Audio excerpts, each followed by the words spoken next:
Hi everyone, it's your favorite Grandmaster, Ben Finegold, here with video number 2 of the day. Another game that I lost against the French number 1, Maxime Vachier-Lagrave, also known as MVL. I'm somewhat proud to say that I was the first, one of the first something, to recognize what a strong player he was when he was, barely in the top 50 in the world. I was predicting great things for him because I liked his style and I liked the way he played. And it's funny, in the World Cup many years ago, when he was ranked maybe 23rd, I predicted he'd win the World Cup, much to the chagrin of my good friend Joe. I miss Joe. And my son Spencer. And we were watching. It was a knockout. And eventually in the knockout, it got down to 4 players. Andreykin, who won his match. I actually forgot who Andreykin beat. And then, I'm sure you'll tell me in the comments. And then Kramnik played MVL.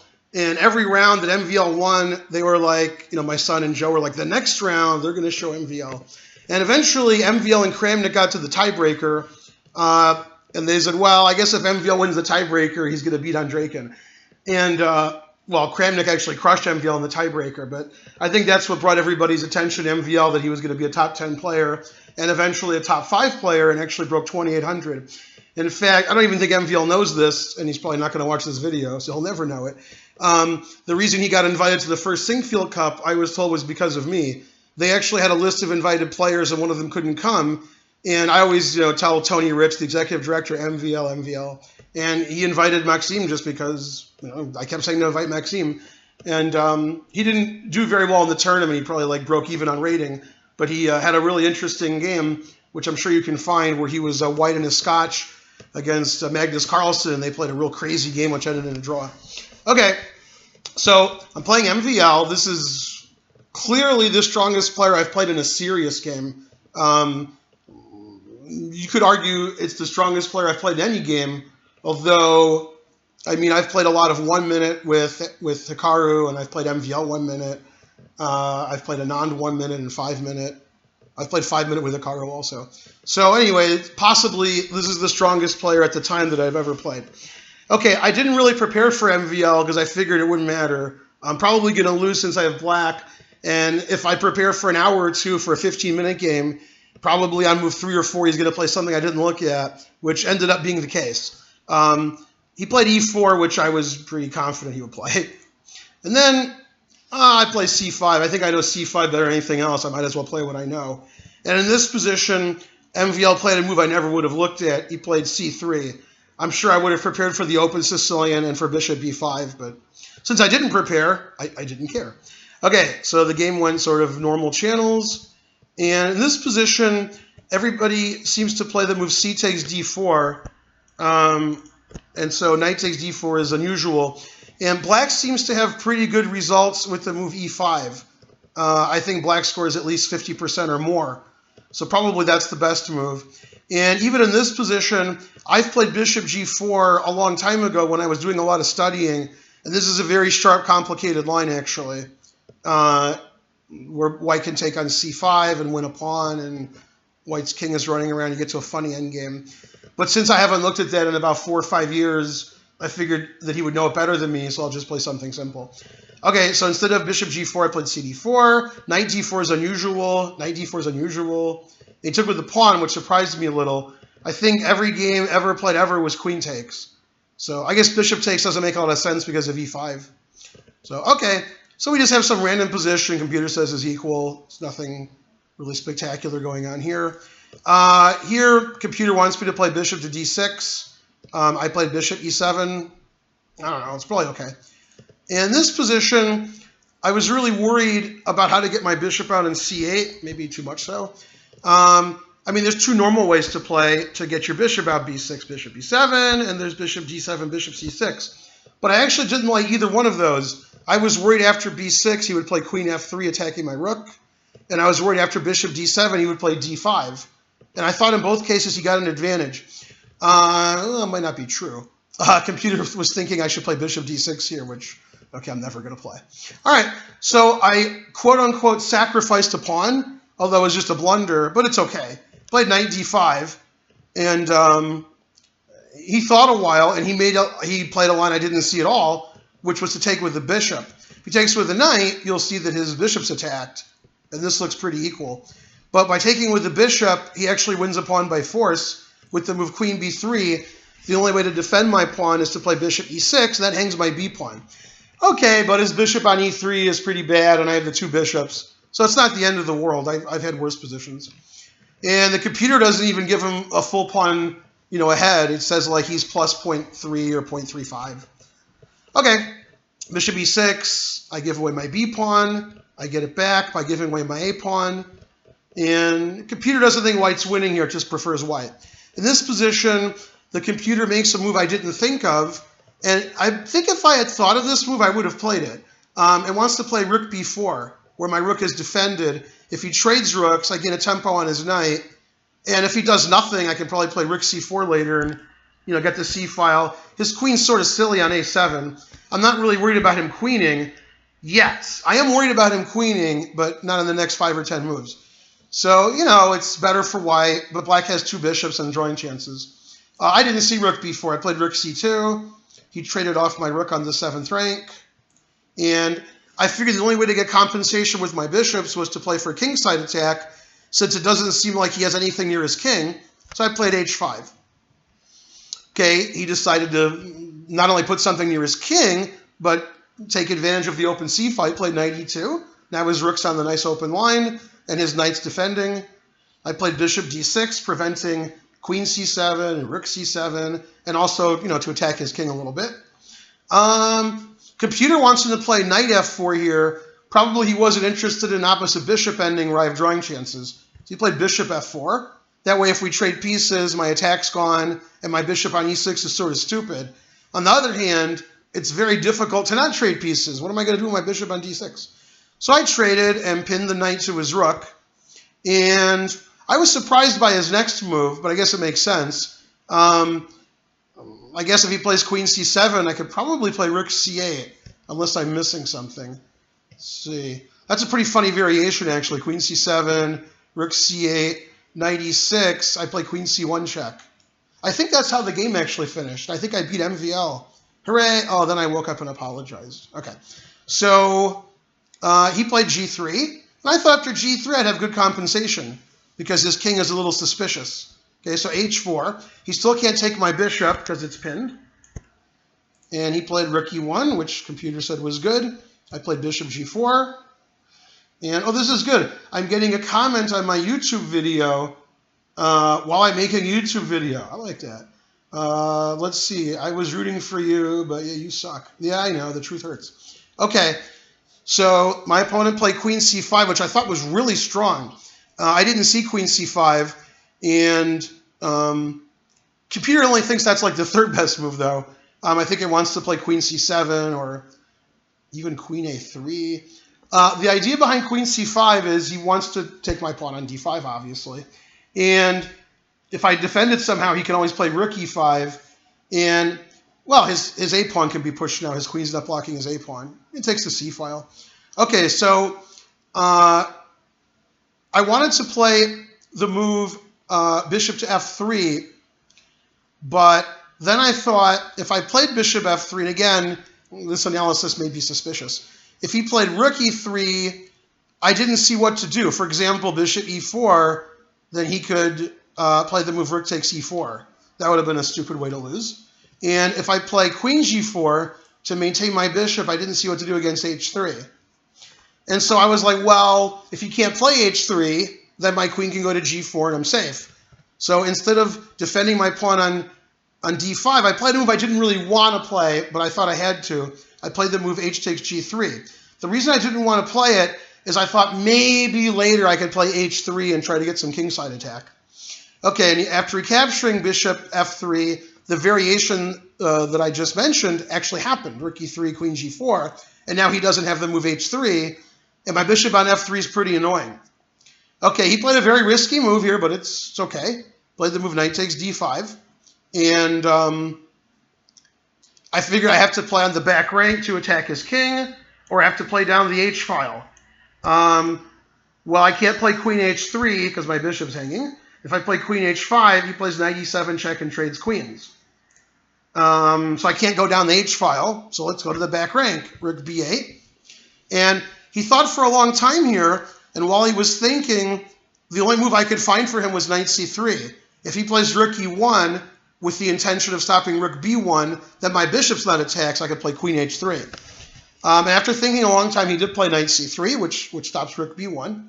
And I played rook d8, attacking his pawn on d4, and or so I thought. And he played the move a4, which is not a good move. I think the computer plays something like queen c7 or queen e7. I analyzed the game 15 hours ago, so I already have no idea what the computer says. But I know it said a4 wasn't the best. And the idea is, if I take with either way, I'm losing a piece. If I take with the rook, then he just takes my bishop, and my queen is overworked. I'm losing a piece. And if I play queen takes d4, he trades queens and then wins my bishop. So rook d8, which I thought attacked d4, didn't really do a good job attacking d4. Okay, so he played a4. And I thought a long time. I said, I can't play rook takes d4. Then I found a really interesting move. I don't know if it's the best move, but it's the most interesting. I played f5. This has two reasons. I want to play f4, which is annoying. And more importantly, I wanted to play queen h5. I can't play queen h5 here because he trades queens. Now I could play queen h5. Okay, so I thought f4 is a threat, queen h5 is a threat. Okay, f5 is a good move. And he played queen b6, attacking my rook. Again, I think other queen moves attacking my rook were better according to the engine, but I don't know why. Now, the computer wants me to play rook a8. It's hard for me to play rook a8 when rook f8 defends my king more, threatens f4. Maybe I can play rook f6 to h6. So in a 15-minute game, I'm never playing rook a8. Okay, he played knight e2. And now I played my best move of the game, although I lost 4 moves later, so that shows you what kind of player I am. I couldn't find a move here. If I play bishop takes e2, and knight e2 is a really interesting move, by the way. Play bishop takes e2, he plays queen e6 check, and then takes my bishop, and my attack is gone. And if I play f4, attacking his rook, he plays queen b3 check, and he's lined up against my bishop. It actually took me a long time to see all that. I was like, oh, bishop takes knight looks good, f4 looks good, and then I was like, oh, neither move is good. Okay, now I made a move which threatened to play f4 and bishop takes knight. I played king h7, and that's actually the best move. It's very hard to play king h7 when you're trying to mate somebody, but I stopped queen b3 check, and I stopped queen e6 check, and I got my king off that diagonal. So now I could play f4, I could play rook f6, I could play bishop takes f3. I have a lot of threats now. I'm sorry, not bishop takes f3, bishop takes e2. Okay, he played knight f4, which is best. And the idea is, I thought, if it was his move, I expected him to play queen g6 check. And then when I trade queens, my bishop's hanging on f3 and my rook's hanging on f8. So that seems like I would just be down 2 pawns in a rook endgame. Okay, so I played bishop e4, which is the best move. My bishop was sort of hanging on f3. Now it's defended more solidly. And imagine if he had his h-pawn here on h2, which I traded off, then f3 would be strong. Now f3 just hangs the g-pawn with check. Okay, and he played queen b5, which is not a good move. And I blundered here. I made a move that loses for sure. After the game, everybody was telling me that I was winning here, and that's because Hikaru told them that. And when Hikaru says stuff, people just blindly believe it. And even if they don't believe it and they try to refute it, his analysis is better than theirs. So Hikaru could just say anything he wants and he's right. And also, he's usually right. So, man, it's tough to analyze with him. And Hikaru was explaining to everyone that rook b8 was winning, a move I didn't see and MVL didn't see. I don't know if MVL saw it later or Hikaru told him or somebody told him, but when he was told rook b8, he thought he was lost here. And MVL and I had a discussion about it. Of course, I didn't see rook b8. The main idea is if queen takes rook, then queen d1 leads to mate on h1. And in fact, that's why MVL played queen b5 on the previous move. If I try to mate him now, then he plays queen f1. Okay. So I blundered here because I missed his next move. Rook b8 turns out to be a draw if we both play perfectly, although Hikaru wasn't having any of it. So he would play queen f1. I would play rook b1. He would play rook e1. Now, I can't play queen f3 threatening mate because he plays queen h3 check, and then he can take my rook, and my threats are gone. But I can trade rooks first, and this is the line Hikaru thought won. Queen f3, threatening queen h1 mate, king f1. And now Hikaru thought g5 won, because look at my big attack, look at his stupid king, look at his knight. But actually he just plays knight e6, he's threatening knight takes g5 check, and I don't really have anything that wins. I can't just make a move that wins. Of course, I have perpetual. I can go check and then check. And he can't play king d2, because then I would win. Okay, and so he could play king f1, and it's a draw. So here I can try to win by, defending my g pawn, maybe. I don't know, king g6. But the computer says all zeros. There's no, forced mate, and I'm down 2 pawns, so, forced mate would be nice. Okay, so all the engines I looked at say 0, 0, 0. You can turn your engine on at home and see if rook b8 wins, but as far as I can tell, it doesn't. Although rook b8 would have been a draw, which is pretty good, being a pawn down against MVL and sacking another pawn and then getting this big attack. That would have been a nice way to finish, to draw the game. Instead, I didn't see the move rook b8. I did see rook c8, and I was thinking, well, okay, he plays queen f1, and now what do I do? What's funny is the computer plays rook b8 here with the same rook b1 idea. I'm just a tempo down. So that's pretty funny. Okay, so instead of playing rook d8, rook c8, rook b8, which continue the game and probably lead to a draw, I played a move that loses immediately, rook f6, with the very obvious idea of rook h6. Then I would be doing quite well. Well, since I didn't see his move, I thought either I would mate him or he would eventually sacrifice the exchange on e4, and that would most likely be a draw. He would have a knight and 2 pawns for a rook. Instead, he played a move that just wins. So if you haven't seen the game, pause your video and find the winning move for white. Okay, and that move is queen e2. I just didn't see queen e2 at all. And my queen's trapped. I can either trade queens and be down 2 pawns in an ending. That's no fun. Or I could play queen g5, and then I thought queen h5 check was good. I thought rook takes e4 was good. Computer does play queen g5 and says I'm sort of losing. Not losing, just a little losing. But I was flustered and I had seconds on my clock. I traded. He took with the knight, and now if I play something like rook h6 threatening mate, he can just play f3 and there's no more attack. So I played rook a6 attacking his pawn. He played knight c3 defending his pawn. And since here I had about 10 seconds, and I think he had about 4 minutes, and I'm down 2 pawns for nothing, I resigned. If I was playing a lower rated player, I probably would play on and lose anyway, but okay, that was no reason to play on here. So that was a very interesting game. That was video 2 for today. I expected I was going to lose both of those games, but I was actually pretty happy about the way I lost them. I fought, I was equal. I had reasonable positions. I played a little bit too slowly, but I'm not used to playing 15-minute against people at 27, 2800, even at my age, young guys. So I was pretty impressed with those games. And just at the critical moment, I made a bad move in each game and ended up losing. So, okay, I hope you liked that video. And eventually, I might even show you a video of a game I won. Please subscribe to my channel here. Please like, please make a comment. Go to my YouTube page, which you're at right now.